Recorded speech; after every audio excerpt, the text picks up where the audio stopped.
Fee reimbursement పై CM Revanth Reddy కీలక ప్రకటన చేశారు. ఏడాది ముందే విద్యార్థుల ఖాతాల్లోకి నగదు జమ చేస్తామన్నారు. హెచ్ఎండిఏ గ్రౌండ్స్ లో పూలే దంపతుల విగ్రహావిష్కరణలో పాల్గొన్న సీఎం ఫీజు రియంబర్స్మెంట్ పై ప్రకటన చేశారు. అటు సాంకేతిక రంగంలో విద్యార్థులు ముందుండాలనే లక్ష్యంతో రాష్ట్ర వ్యాప్తంగా 119 నియోజకవర్గాల్లో అడ్వాన్స్డ్ టెక్నాలజీ సెంటర్లు ఏర్పాటు చేశామన్నారు. ఇటు గత సర్కార్పై రేవంత్ విమర్శలు గుప్పించారు.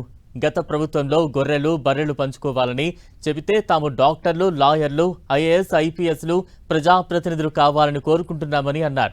వాళ్ళ పిల్లలు రాజ్యాలు ఏలాలని కులవృత్తులను అంటగట్టారంటూ ఫైర్ అయ్యారు.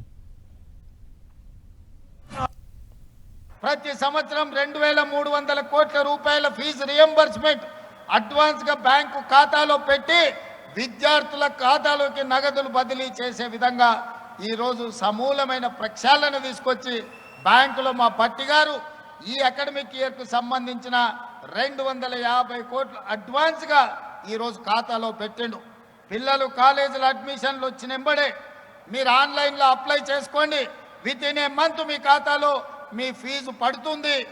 ఎవరు కలత చెందాల్సిన, ఎవరు చింతించాల్సిన అవసరం లేదు.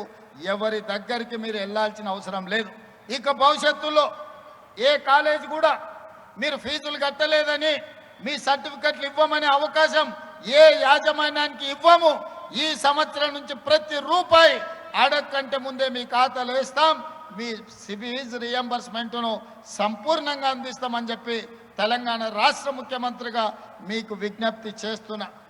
ముందస్తు ఆలోచన చేసి 2024లోనే టాటా సంస్థతో మాట్లాడి ఈరోజు అడ్వాన్స్ టెక్నాలజీ సెంటర్లను 119 నియోజకవర్గాల్లో 119 ఇన్స్టిట్యూట్స్ని ఈరోజు ప్రారంభించింది.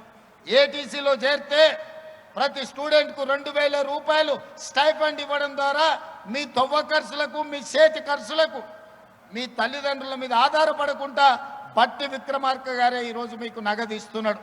ఉచితంగా చదువు చెప్పడమే కాదు, సాంకేతిక నైపుణ్యం నేర్పడమే కాదు, జర్మన్, జపానీస్ లాంగ్వేజ్ నేర్పించడమే కాదు, ఇంగ్లీష్తో పాటు ఈరోజు విద్యతో పాటు సాంకేతిక నైపుణ్యాన్ని నేర్పిస్తున్నాం.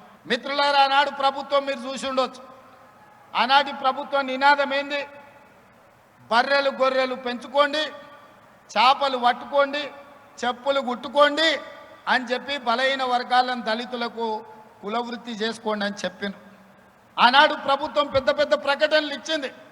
మా మిత్రుడు శ్రీహరి ఉన్నాడు, చేపలు పట్టుకోండి అని ముదిరాజులకు, మా బెస్త సోదరులకు చెప్పారు. గొర్రెలు బర్రెలు పెంచుకోండి అని మా యాదవ్ సోదరులకు చెప్పిండ్రు.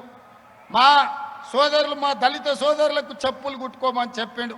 ఎందుకయ్యా అంటే మీరు గొర్రెలు బర్రెలు పెంచుకొని, మీరు చేపలు పట్టుకొని, మీరు చెప్పులు కుట్టుకుంటుంటే వాళ్ళ పిల్లలు మాత్రం రాజ్యాలు ఏలాలని వాళ్ళ ఆలోచన. మీరు చదువుకుంటే, మీరు డాక్టర్లు, ఇంజనీర్లు అయితే, మీరు ఐఏఎస్లు, ఐపీఎస్లు అయితే రాజ్యాధికారంలో మీరు భాగం అడుగుతారు. కాబట్టి మీరు చదువుకోవద్దన్న ఆలోచనతోని గొర్రెలు బర్రెలు చేపలు చెప్పులు కుట్టుకోండి అని ఆనాటి పాలకులు చెప్తే మీ సోదరుడు రేవంత్ అన్న చెప్పిండు. మన ముత్తాతల నుంచి అదే పని చేసి, మన తాతలు అదే చేసి, మన తల్లిదండ్రులు కూడా చెప్పులు కుట్టో గొర్రెలు బర్రెలను కాసుకొనో మనల్ని బడికి పంపించారు చదువుకోమని. ఇప్పుడు కూడా మన తరం చెప్పులు కుట్టుకోవాల్సిందేనా? ఇప్పుడు కూడా గొర్రెలు బర్రెలను పెంచుకోవాల్సిందేనా? చేప పిల్లల్ని పట్టుకోవాల్సిందేనా? మనలో మార్పు రావద్దా?